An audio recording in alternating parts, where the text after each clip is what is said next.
ওরে কোনো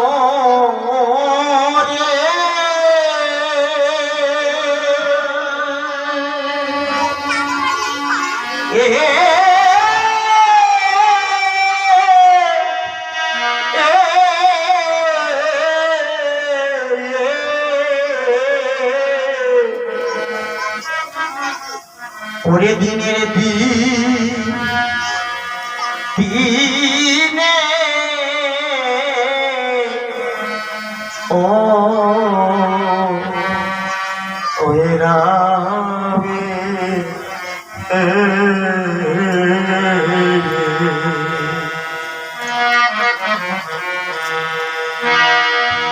তুমি শোনো শোনো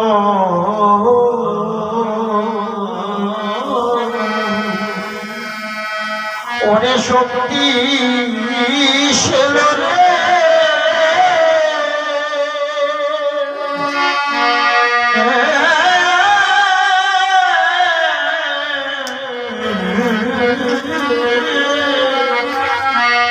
ওরে বসে বলি যে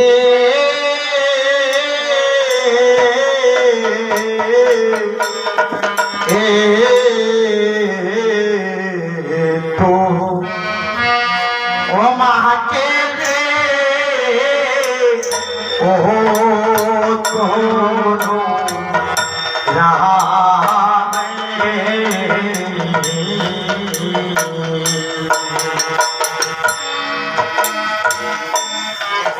ওরে তুমি গিয়ে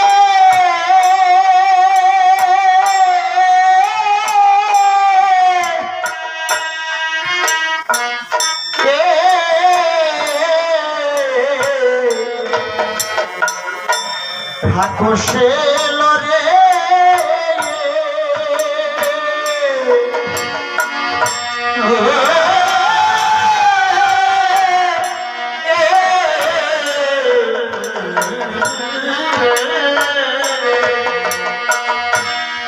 ওসে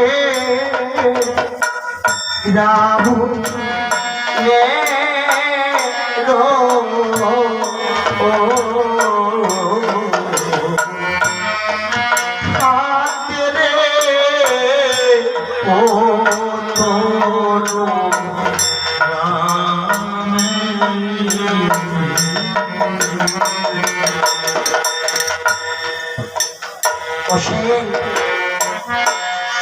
আজ আমার ভাইয়ের মুখে পড়িস না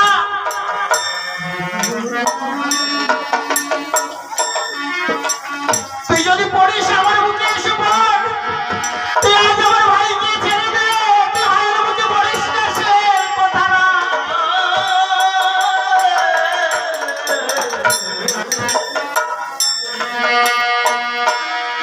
সে তো বলে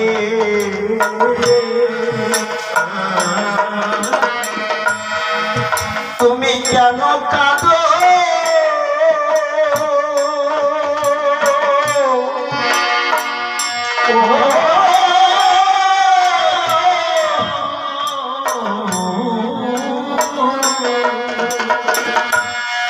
তুমি কাঁদো কেন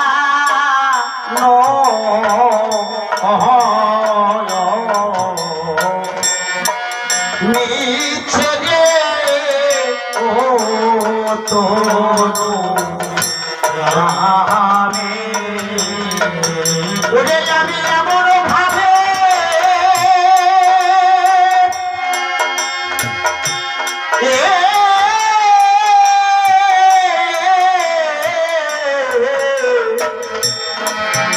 পড়ব দয়াল গো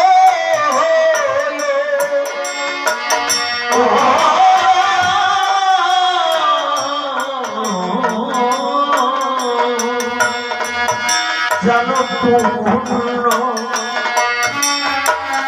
লক্ষ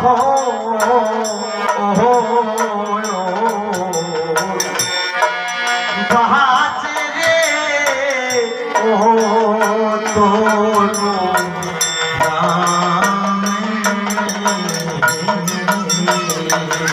শক্তিশালী বললেন দিন না বন্ধু, আমাকে পড়তে দাও,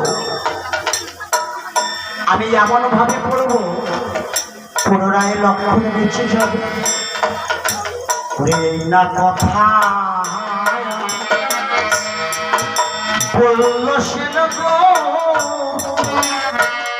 ও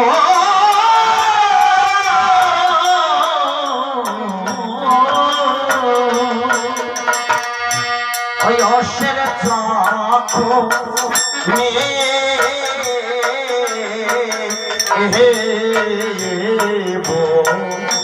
বলিল রে ও তনু নামে,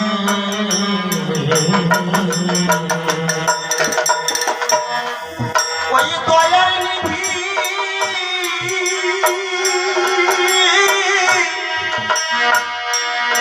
রামচন্দ্র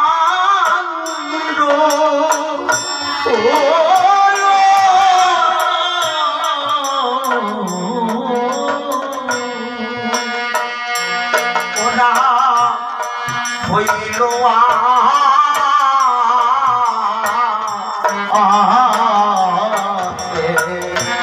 এত তনু রামে, তোমার মন্দ গতি শক্তি শেল ও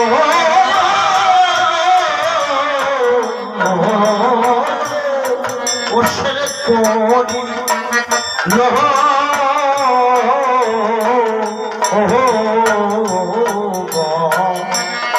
মহানারে ও তনু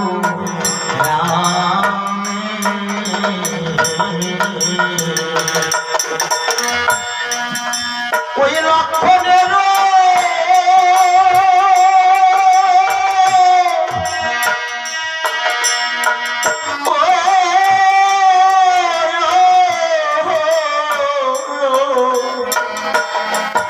মুখে আসি গো,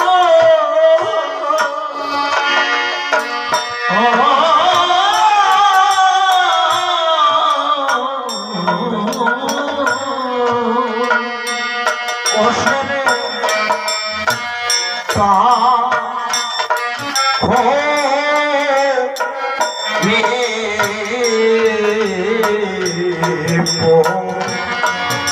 দিল রে তনু রামে,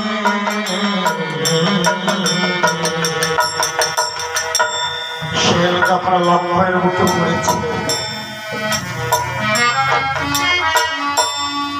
ও গো দাদা গো,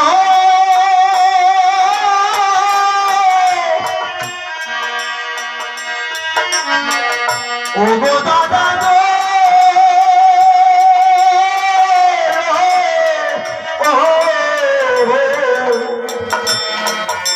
আমার দীনবন্ধু দাদা,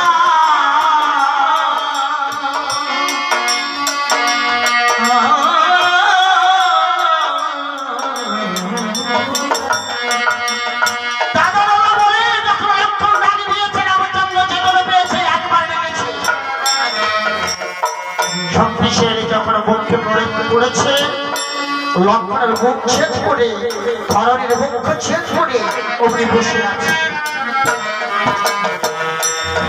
লক্ষণ আর কোনো কথা বলছিল না। রামচন্দ্র চেতনা পেয়ে দেখতে পাই লক্ষণের মুখে বাদ। রামচন্দ্র ছুটে এসে ওই বান ধরে যখন দিচ্ছে টান, আর বাইরে হয় না। রামচন্দ্র ছেড়ে ছেড়ে দিয়ে লক্ষণকে জড়িয়ে ফেলেছে। লক্ষণ ওরে লক্ষণ রে,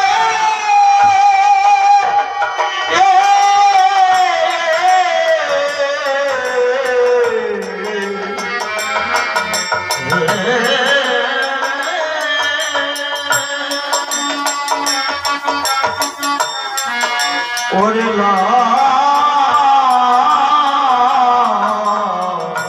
লক্ষণ রে,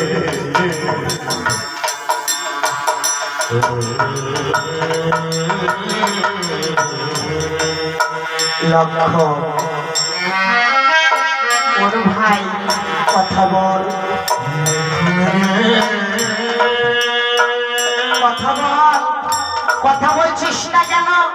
আজ আমার বিপদ দেখি বিপদ ভান্ডারি। ওরে হনুমান তুই কোথায় চলে গেলি?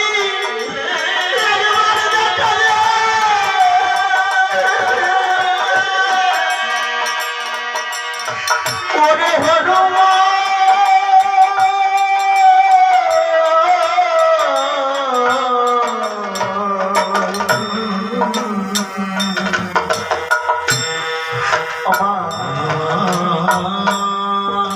রাবণের চড় খেয়ে হনুমান পড়েছিল, তাই হনুমান চেতন পেয়ে ছুটে এসে প্রভুকে দর্শন দিয়েছে। প্রভু আমাকে ডাকছেন, মানে চেয়ে দেন।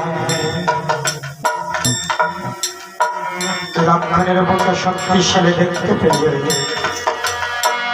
হনুমান ছুটে গিয়ে শক্তিশালী ধরে যখন টান দিয়েছে, ধরণী শহীদ চট্টর করে শব্দ হচ্ছে।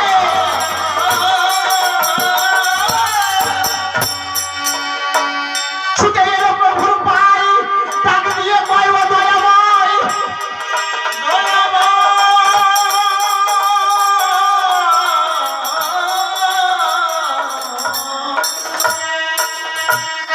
আমি লক্ষণীকে বাঁচিয়ে দিতে পারি, আমি টান দিতে পারি, লক্ষণ বুক থেকে বান টান দিয়ে বাহির করতে পারি, কিন্তু আমি বান বাহির করলে লক্ষণ প্রাণে বাঁচবে না। ও প্রভু, আপনি যদি বিশ্বম্বর মূর্তি ধরে একবারে সেল টান দেবেন, সেই টান দিলে মনে হয় লক্ষণ প্রেমে বেঁচে যাবে।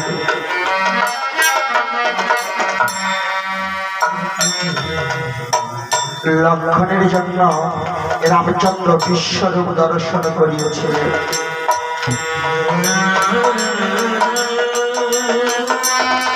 শঙ্খ চক্র গদা পদ্ম চতুর্ভুজধারী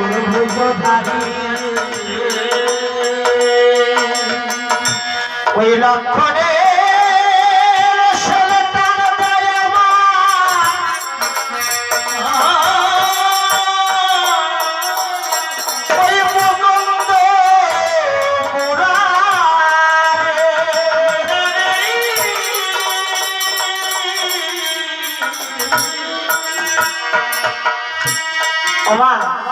ছেলে যখন টান দিয়েছিল সম্পূর্ণ সেল উঠে আসেনি, সেল কিন্তু ভেদ হয়েছিল 3 জায়গা। যদি বলেনি কেমন না, মায়া জগৎ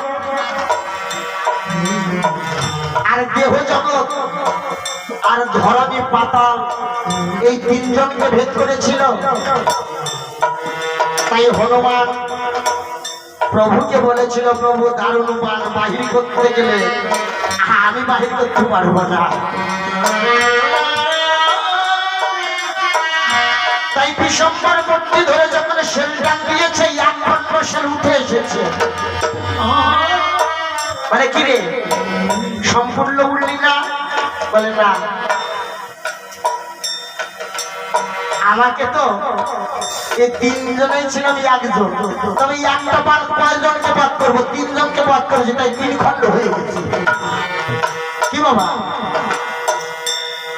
দেহের বহির জগৎ যতটুকু ছিল ততটুকু ভেঙে চলে এলো, আবার টান দিয়েছে লক্ষণের বুকে যতটুকু ছিল যে খন্ড, সেই খন্ড চলে এসেছে।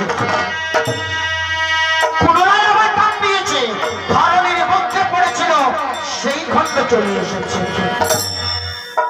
প্রভুর পরদেশে এসে বলেছে, প্রভু এই 3 খন্ড ছিলাম, 1 খন্ড, তাই পৃথিবীতে জায়গা নাই। আপনি যখন 3 খন্ড করেছেন, আমাদের জন্য জায়গা কোথায় তৈরি করে দেন? কি গো, আমার জন্য জায়গা কোথায় রেখেছেন আপনি দেন? শোনো সহন,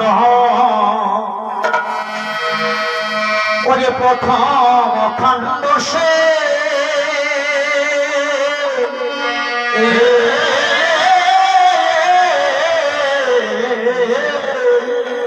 ওরে ওসের বলি যে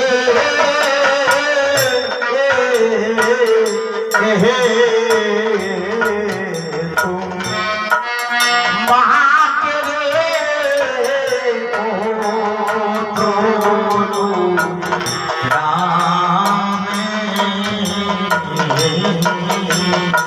ওরে তুমি গিয়ে থাকো ওরে ছিল রে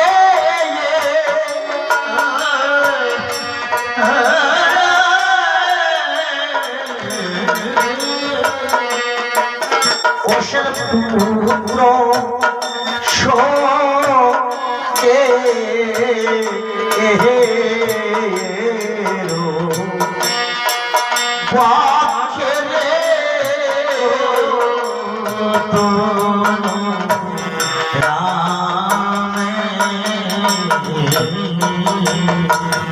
ছেলে প্রথমে প্রণাম করেছে করে পুত্র শোকের বুকে যাত্রা করেছে। যার এই পৃথিবীতে এসে যারা প্রাণের পুত্র চলে গেছে আমার তার মতো শোক এই পৃথিবীতে আর কোথাও নেই। কেননা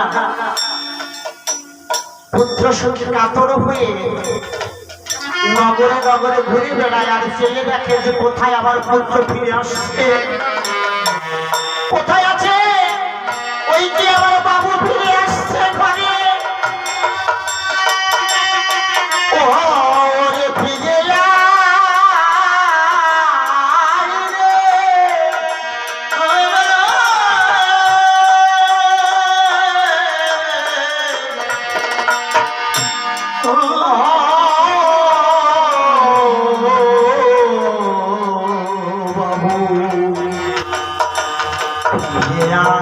ঘরে আয় ফিরে আয়, তোমার পুত্র যারা হারা হয়ে গেছে সে কাতর হয়ে ঘুরে বেড়ায়। তাই সে তুমি সেই পুত্র সুখের বুকে যাত্রা করো। আরে শোনো শোনো দ্বিতীয় খণ্ড সে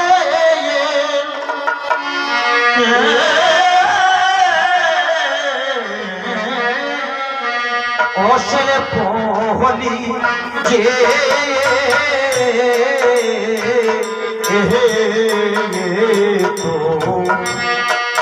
মাকে রে ও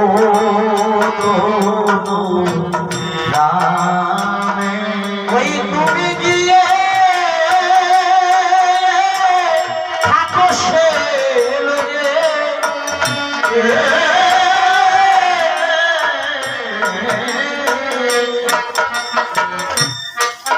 বসে ভাতৃ সঙ্গে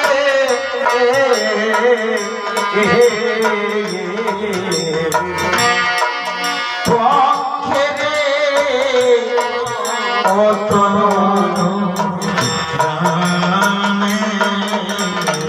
দ্বিতীয় খণ্ড সাহেব প্রণাম করে যাত্রা করেছে ভাই শোকের বুকে।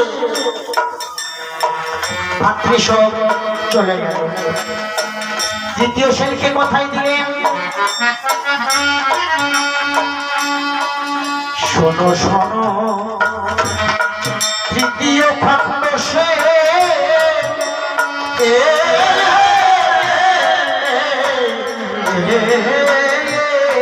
বসেন বলি যে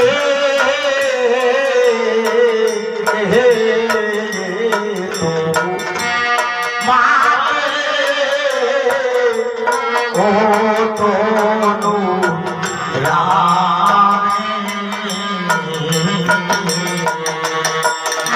ওরে তুমি গিয়ে থাকো সে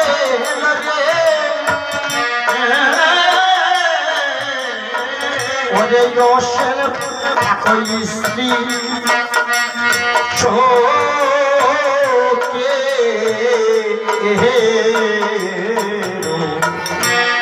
পক্ষে রে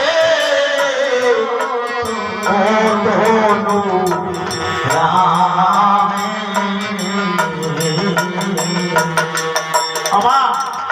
স্ত্রী যোগ স্ত্রী শোক, সেই স্ত্রী শোক হচ্ছে পৃথিবীতে শ্রেষ্ঠ শোক।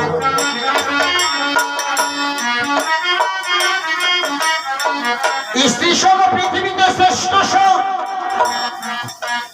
একজন সতী না থাকলে এই পৃথিবী থাকবে না। প্রথমে সৃষ্টি করার আগে শক্তি সৃষ্টি হয়েছিল, সেই শক্তি থেকে ব্রহ্মা বিষ্ণু মহেশ্বর জন্ম নিয়েছিল। সেই শক্তি ধারণ করে শিব মহেশ্বর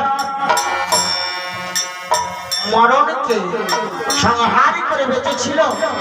মায়ের পরে 108 বার মাকে চিন্তা করে পরীক্ষা করে তারপরে মাকে বিবাহ করেছিল ভূ।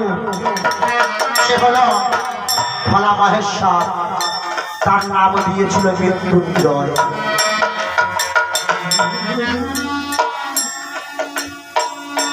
তবে পৃথিবীতে শক্তি বড়,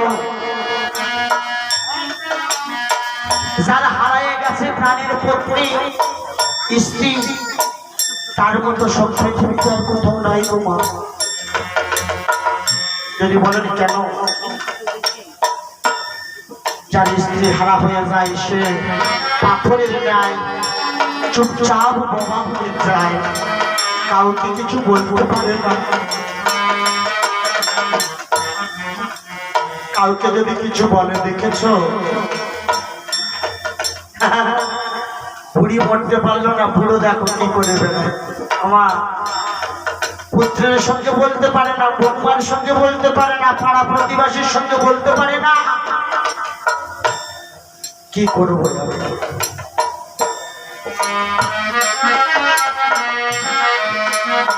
এই মন্তব্য করি পাথর হয়ে খুঁড়ে খুঁড়ে খিলে খিলে আজ শেষ হয়ে যায়। তাই পৃথিবীতে শ্রেষ্ঠ শোক সে হচ্ছে স্ত্রী শোক। তাই তুমি সে স্ত্রী শোকের বুকে যাত্রা করো। সেন যখন 3 জনকে স্থান দিয়েছে, হনুমান সুসেন বৈদ্যকে ধরে এনে লঙ্কায় এনেছে। সুসেন পরে মানে আমি যাব না, বলে তোমাকে যেতে হবে। রাজবৈদ্য তোমার থাকা চলবে না। হ্যাঁ, ডাক্তার কবিরাজ নাপিত বাবু এনাদের নিয়ে দল করো না, পাটাপাটি করো না। এই জায়গার মানুষ ও জায়গায় যাবে না, ও জায়গার ব্রাহ্মণের জায়গায় যাবে না, কথা বললে হবে না। কারণ এরাই তো বেদ শ্রেষ্ঠময়। তবে এদের কাছে যদি কর্ম শুদ্ধ হয়, তবে এদের নিয়ে করণীয় কর্মগুলো করতে হয়। তাই সুসেন তুমি যতই করো না কেন মানা, লক্ষ্মণীকে বাঁচানো না, যদি তুমি বাঁচাতে না পেরেছো তোমারও আমি ছেড়ে দেবো না। ভয় পেয়ে সুসেন লক্ষ্মণের পরে হস্ত নিরীক্ষণ বেঙ্গলা সুষমা নারীতে সার বইছে অনুক্ষণ। বলে শোনো শোনো প্রভু, আমি বলি তো আমার কাছে আমি হস্ত দেখেছি, এখন প্রভু লক্ষণ বেঁচে আছে, লক্ষণে এখনো বেঁচে আছে। তাহলে কি করতে হবে? রাজ্যের মধ্যে 3টি ঔষধ যদি আমায় এনে দিতে পারি, তবে লক্ষণকে আমি বাঁচিয়ে দেব। কি কি ঔষধ? মৃত্যু সঞ্জীবনী, অস্থি সংমিলন, বিশল্য করণী। এই ঔষধ দোটি অগ প্রভু আমি রাত্রে এখনই, রাত্রের মধ্যে যদি আনে তবে লক্ষণকে বাঁচিয়ে দেব। বলে রাত্রের মধ্যে কে এনে দেবে? যেমন বীরটি আছে। এই ঔষধ পাওয়া যায় কোথায়? তাই এখান থেকে 6 মাইল দূরের পথে গন্ধমাদল পর্বতে, মানে বেশ কে যাবে কে যাবে কে যাবে কে যাবে। আয়ের হনুমান আমার কাছে বলিতে তব ঠাই, তুই ভিন্ন রাত্রকালে ঔষধ কে বাইরে লাগে। বলে প্রভু আমি এনে দেবো, কথা দিলাম আমি এনে দেবো।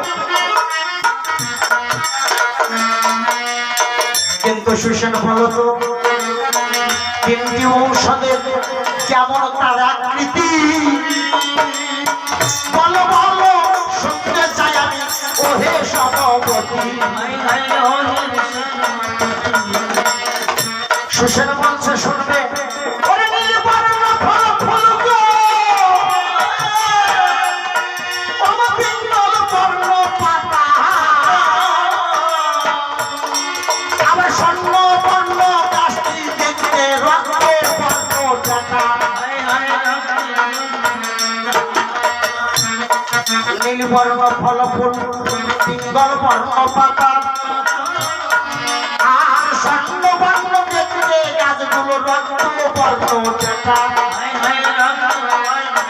হনুমান বসে গেছে, তুমি আমার হৃদয় মন্দিরে বসে থাকো দয়াল গো, হে হে কমল লোচন। চার রাত্রের মধ্যে বন্ধমাদর পর্বত থেকে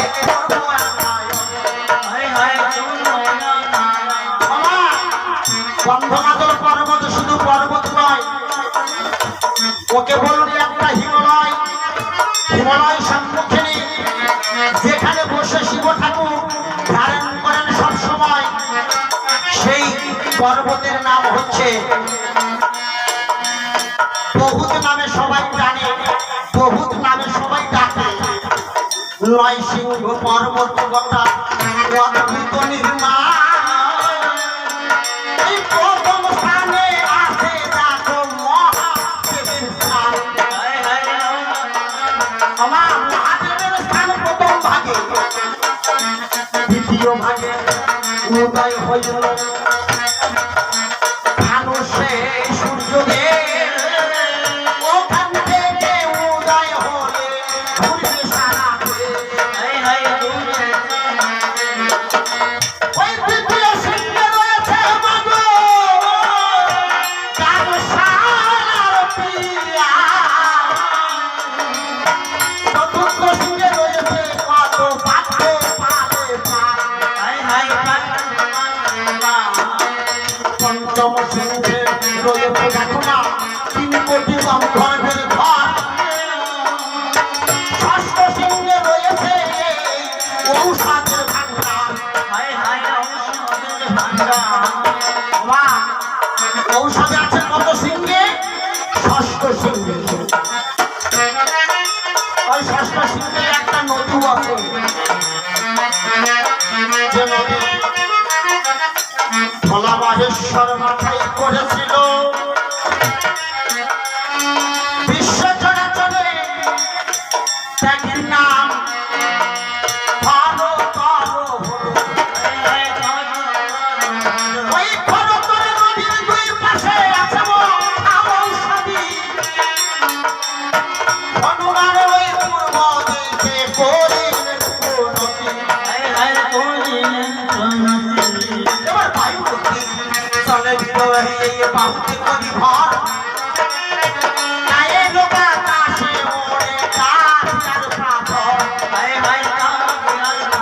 বলি ও ভবু জলধে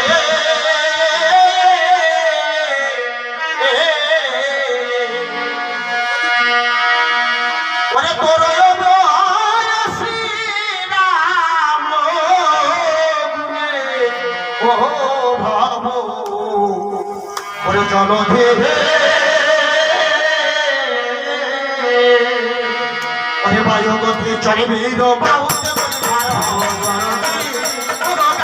বাতাসে ওরে গাছে আর পাথর।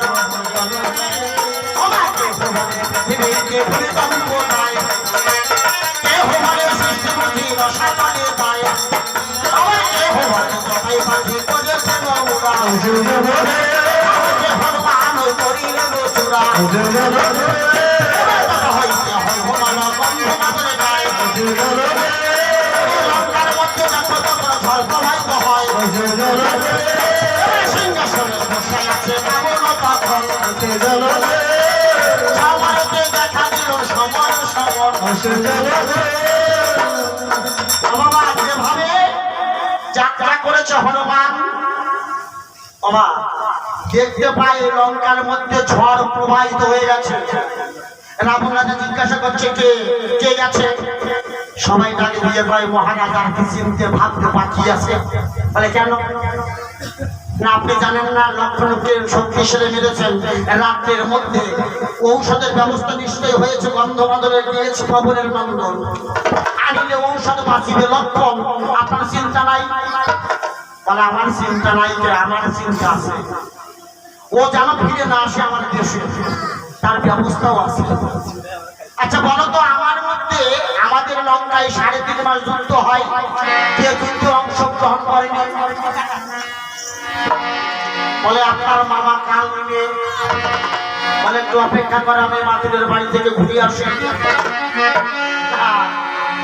বাবা মাতুলের বাড়িতে প্রবেশ পথে ডাক দিচ্ছে আর মাতুলরা সন্ধ্যার সময় তোমার পিকোটা খেতে দিচ্ছে আর কাল নেমে খেতে বসেছে। পিকোটা বলছে কি গো ভাগ্নেটা কেমন আছে তুমি একটু দেখে আসলে না? বলে আমি দেখবো কে পিকোটা? যে যায় আর সে ফিরে আসে না। কি যে দেখতে যাচ্ছে আর ফিরে আসে না তারে ধরে দুধ পাঠানো হয় আর দুধে গেলেই পরে তার মরণ হয়। তাই বিশ্বাস আমি মরে যাই। বলে না তা না কিন্তু তোমার কর্তব্যটা তো তোমার জানার ছিল। বলে ঠিক আছে তাহলে যদি এই বাসনা তবে আজ রাতটা পড়ে যাক প্রভাত হতে পারে করলো প্রভাত কালে যাবো রাবণের ধারে। এই কথা বলতে বলতে অমনি রাবণ ডাক ছাড়ে। ও বাবা রাবণ মনে মনে চিন্তা করছে অভিজ্ঞতা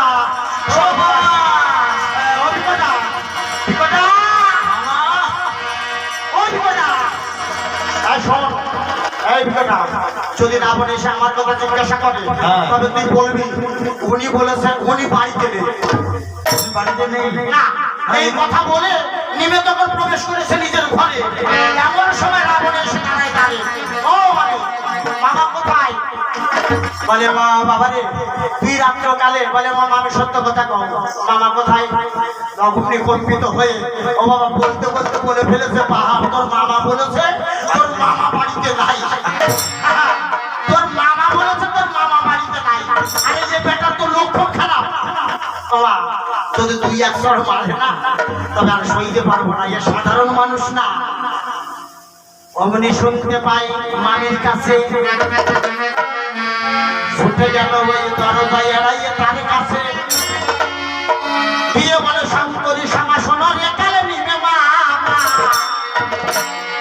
মামা আমি চিরদিন মমহিত কালী ওরে করি বাবা নিবে আমার করণী বন্ধ পড়াই চলে যাও তুমি গন্ধ মাদর গিরি।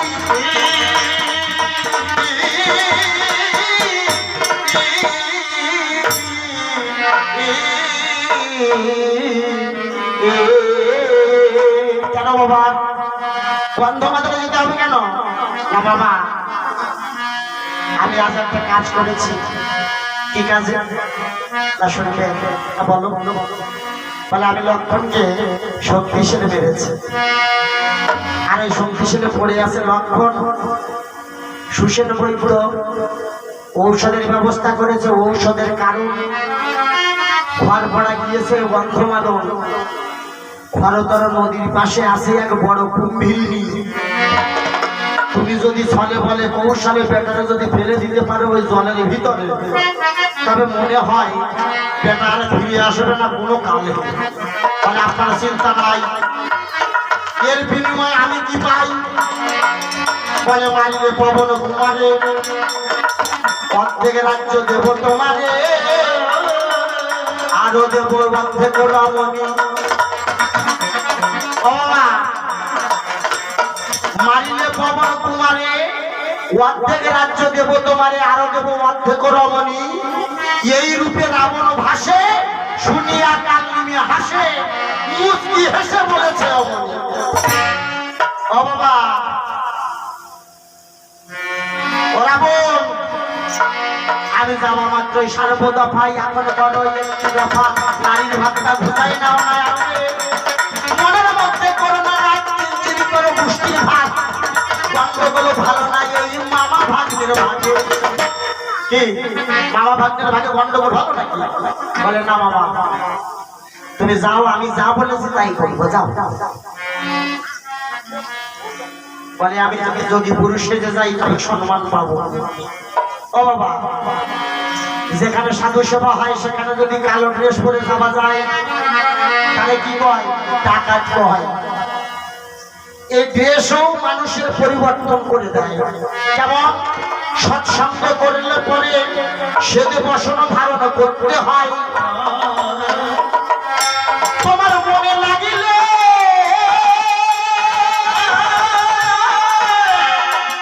তোমার মনে লাগিলে ময়লার কালি সে ধুইলে কি হবে খালি কি বাবা তোমার ভিতরে যে ময়লা বোঝাই ভিতরে যদি ময়লা থাকে কালি ওই কালি ধুলে কোনোদিন বাইর হয় পরিষ্কার হয় যত ধুই তত তো কালি বের হয় কি তবে পরিষ্কার শ্বেত বসন করলে কেন মানুষের মন পবিত্র হয় ছোট্ট করে বলে যাবো সব সবাই যদি এই সাদা জিনিস পরে যদি তুমি নোংরা জায়গায় বসো সেই সাদা শার্টের সেই সাদা ধুতির অবস্থা থাকবে যদি ময়লা জায়গায় বসো নাক লাগবে মন পবিত্র থাকবে আগে দিকে যে আমার এই সাদা বসনটা মনে হয় কালো হয়ে গেল সাদা বসন করে জানো ওই গুরু চরণে যায় ওই বসনের মতো পরিষ্কার বাবা আপনাদের হৃদয় মাঝে হয় ওই যখন হৃদয় মাঝে বাবা গো ওই যখন পরিষ্কার হয়ে যাবে তোমার হৃদয় মন্দির তখন শুদ্ধ স্থান হবে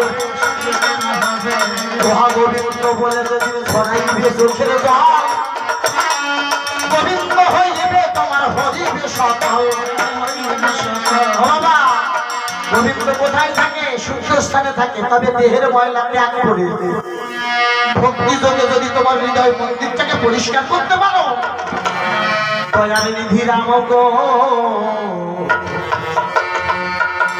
হৃদয়ে বসিবে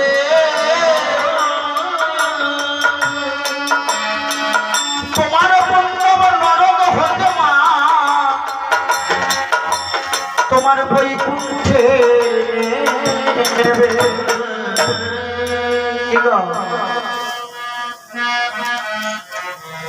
তবে আমি যদি সাধু হয়ে যাই তবে শুধু হয়ে আসবো না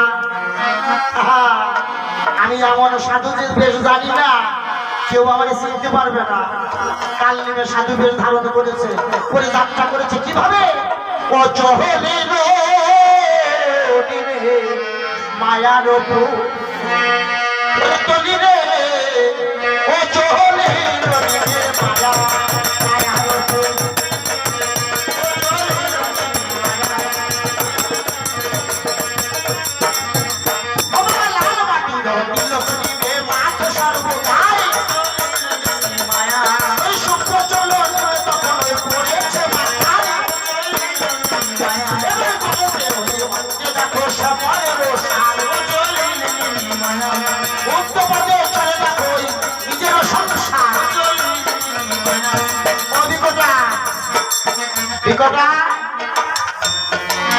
মানে কি হলো দেখো তো কি অবস্থা মানে তুমি এই যোগ্য পুরো সেজেছো কেন তোমার তো ভাব ভালো না কি ব্যাপার বলছে জানো বিকটা আমি না আমি হনুমানকে মারতে যাচ্ছি মানে ও হনুমানকে মারতে যাচ্ছ না মরতে যাচ্ছ কি গো ওকে মারবে এমন কোন মানুষ আছে নাকি তবে আমি আশীর্বাদ করি যাও দিয়ে যেন তুমি ফিরে না আসো ওইখানে যেন তোমার মরণ হয়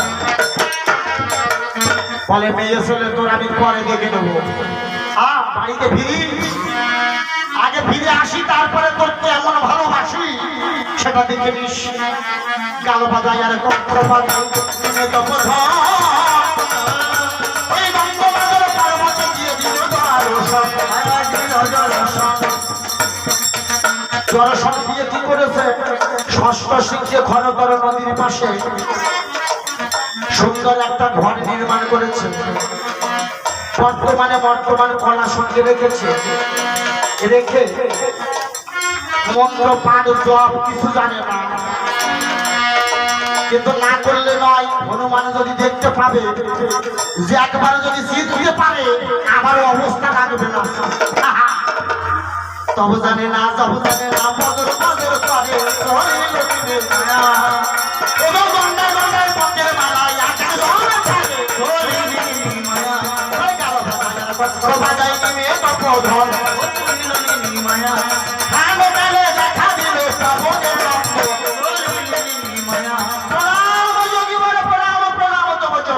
বলে কে তুমি দীর্ঘজীবী হও। আচ্ছা ধরিব, আমি এই পথে আসি আর যাই, আপনার কুটির তো আমার চোখে পড়ে নাই, আপনি কে? বলে আমি ত্রিকালদর্শী, আজকাল ভবিষ্যৎ সব বলে দিতে পারি। বলে বাপ রে বাপ, বলেন তো আমি কিসের জন্য এসেছি? না এসেছ রাম রাবণের বেঁচেছে ঘোরতর রণ, রাবণের শক্তিশালী পড়েছে লক্ষণ। হচ্ছে বাবা, হচ্ছে তো? হ্যাঁ খুব ভালো হচ্ছে। বলে সে ঔষধের মালিক আমি, মৃত্যু সঞ্জীবনী সঞ্জীবনী আর বিশল্য করণী। ও বাবা আমি দেব তো আমি, আপনি দেবেন? দেন ঠাকুর ব্যস্ত করে দেন। বলে অত সোজা না। আরে শুনেছি তুমি রাম ভক্ত হনুমান, ও বাবা কিছু জল খাবার না খেয়ে চলে যাবে। বলে কি দেবে? দেন। বলে ওই বর্তমান কলা রেখে দিয়েছি দয়না কলা, ওই খাও। বলে দাও ঠাকুর ব্যস্ত করে দাও, আমি তো ওই পছন্দ করি। যেই হাত বাড়াইয়ে ধরিতে যায় ওই কাল নিবে মায়ার বসে, হনুমানকে ভুলাইয়ে দিল তাই। বলে হনুমান দাঁড়া বাবা, যে জন ভক্ত হয় গোবিন্দ সেবা না দিয়ে সে কি খায়? বাবা তবে শুদ্ধ দেহে স্নান করে শুদ্ধ দেহ লয়ে গোবিন্দ সেবায় লাগিয়ে রামের নাম নিয়ে তারপরে তুমি সেবা নেবে যাও বাবা। রাক্ষসের মায়াতে দেখো পণ্ডিত জনা বলে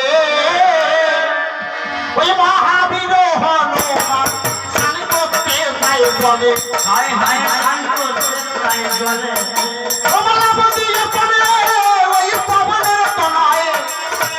জলের ভিতরে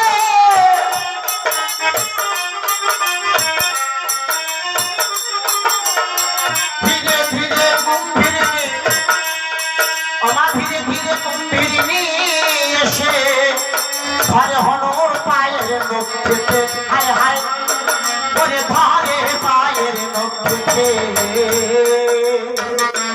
পা ধরে যখন টান দিয়েছে হনুমান বলে একে আস্তে আস্তে করে লেজের পত্ত দিয়ে কুম্ভীর দিকে গড়াই পাতঘর, হায় হায়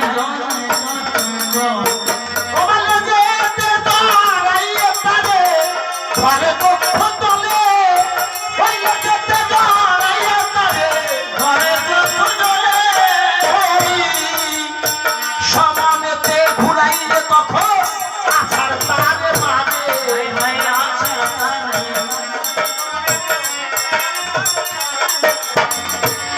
অমাচন্ন হলো মাথার খুলি ভেঙে গেল ওই দিব্য মূর্তি স্বর্গে তখন চলিছে কে আমাকে পরিচয় না দিয়ে চলে যাচ্ছ যে? বলে হনুমান আমাকে তুমি চিনতে পারবে না, আমার নাম হচ্ছে গন্ধকালী। প্রভুর আদেশ মতোই আমি এই জলে থাকি। বলে একই কথা, বলে শোনো, আমরা ছিলাম অষ্টসখী। এই অষ্টসখী কি করতাম, স্বর্গপুর সাজাবার জন্য বিশ্বামিত্রের বন থেকে পুষ্পা চয়ন করে নিয়ে আসতাম। কিন্তু প্রত্যেক সখীদের একটা করে রথ ছিল, তাই এই ফুল চয়ন করে আমরা ওই রথ ভর্তি করে নিয়ে আসছি অতি মনোরঞ্জে। আমার রথের শাখা উঠিল ওই দক্ষ মনে রঙ্গে, ডাক দিয়ে বলেছিল ওরে পাপিনী, আমার বিনা অপরাধে আমার অঙ্গে আঘাত দিলি। কিরে, আমি তোকে অভিশাপ দিলাম, তোর সিন্ধু সরোবরে গিয়ে কুম্ভীরিণী রূপে তুই থাকবি। কেঁদে পরিণাম মনির পায়, কেঁদে কেঁদে বলেছিলাম কি হবে উপায়। তাই মনি বলেছিল ত্রেতা যুগে হবে যখন রাময় অবতার, পিতৃসত্য পালিতে বনে আসবেন গদাধর, পাশা করে থাকবে পঞ্চবটির বন, শূন্য কোটির পেয়ে সীতাকে হরিবেন লঙ্কা রাবণ। রাম রাবণে বাজিবে ঘোরতর রণ, রাবণের শক্তিশালী রাখো বাজিয়ে রাখো, রাবণের শক্তিশালী পরিবে লক্ষণ, তাহারে বাঁচিবার বাঁচাইবার তরে পবনের নন্দন, বন্দমাতর পর্বতে গিয়ে দেবে দর্শন।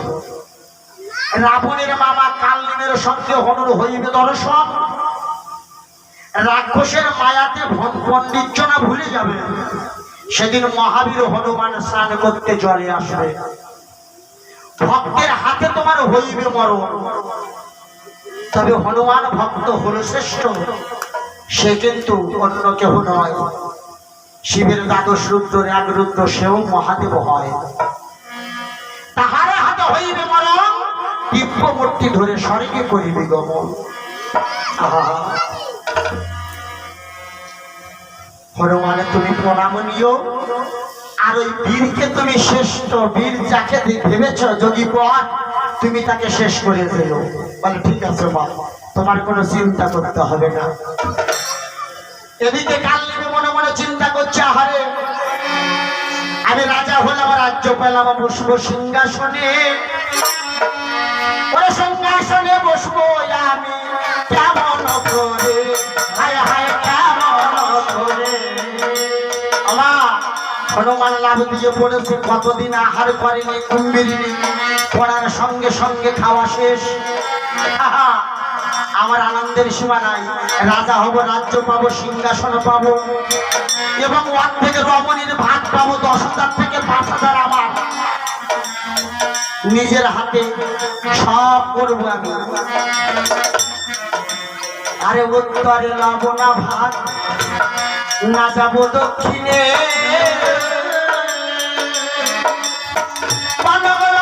ভাগ্য দিব আমি কণা কোণে টেনে।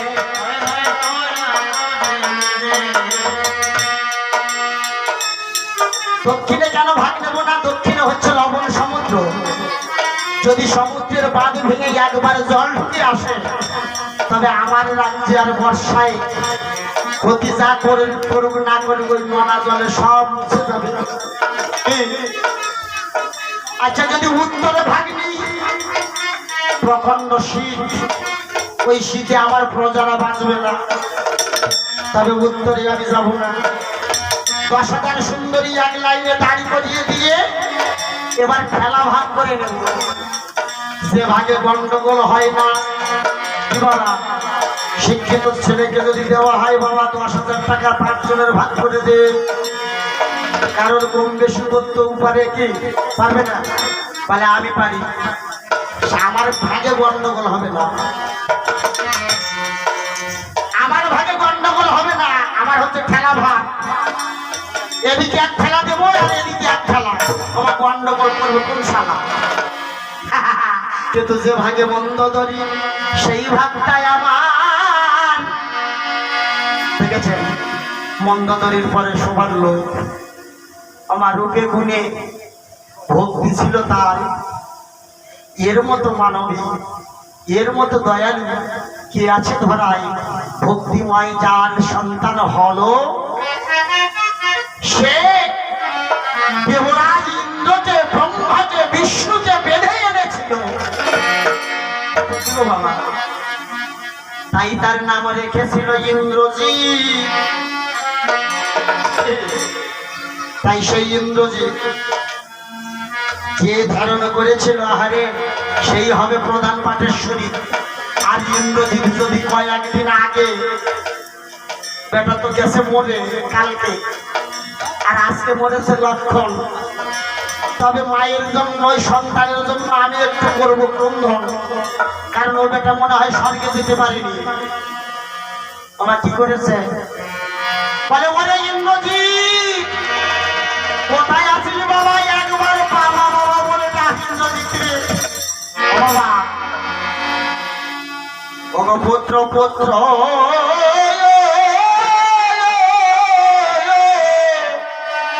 ওরে পুত্র বলে কাল নিমে ওরে কাঁদিতে লাগিল।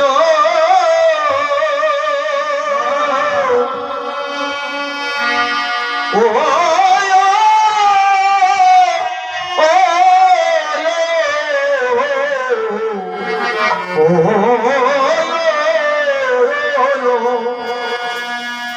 ওরে হেন কালে হনুমান এসে দর্শন দিল।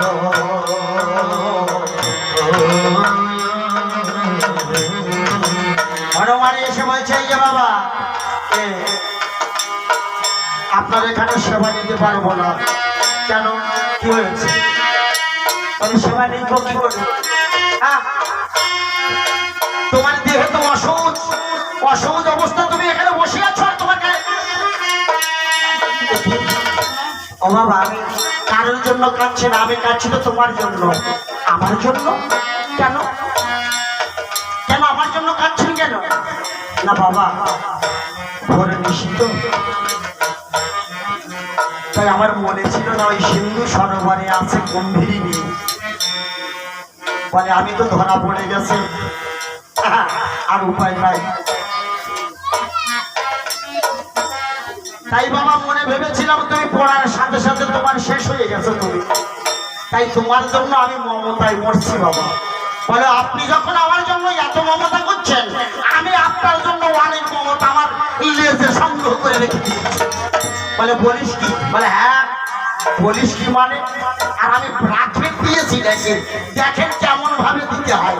বলে বাবা অল্প করে দিবি, করে দেব। আস্তে আস্তে করে ভিড়, লেজে হলো পদ্ম, লেজো দিলে লেজো দিলে কালিমেকে জড়াই কতক্ষণ। হায় হায় জড়াই লেজেতে জড়াইয়ে দোকানে শূন্যতে ঘুরায়, ভয় পেয়ে বলে আমি স্বর্গে চলে যাই। হায় হায় স্বর্গে চলে যাই। বলে বাবা রাখ রাখ রাখ। বলে সত্য কথা বলো তুমি কে? বলে আমি রাবণের মামা কালদিনী, তোমাকে মারার জন্য এসেছিলাম। বলে বাপরে বাবা, আমায় মারার জন্য? তবে তোমার হবে মরণ, আর নেই কোনো দেরির প্রয়োজন। রাম রাম বলে তখন ঘুরাইল তখন। হায় হায় ঘুরাইল তখন। ওমালে যেতে দৌড়াই গো মা, ওই কোমরের ইচ্ছায়। কাল নিমে বলে আমার স্বর্গে যাওয়া চাই। হায় হায় স্বর্গে যাওয়া। বলে বাবা আমার স্বর্গে যাওয়া থাক, তুই আমাকে পাঠাস না। তুই যদিও আমাকে মেরে দিস, আমার বাড়ির কিডনিটার দিকে একটু পাঠিয়ে দিস। বলে সে চিন্তা করতে হবে না। ঘুরাইতে ঘুরাইতে তারে মারিল আছা, ওই চূর্ণ হলো মাথার খুলি, ভেঙে গেল হাড়। হায় হায় ভেঙে দিব্যমূর্তি করে ধরে স্বর্গে করিতে উত্থাপন।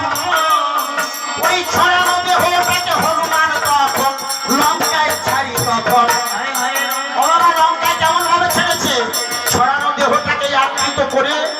দুর্বলাকার ধারণ করে মেরেছে সব রাবণ সভা করে বসে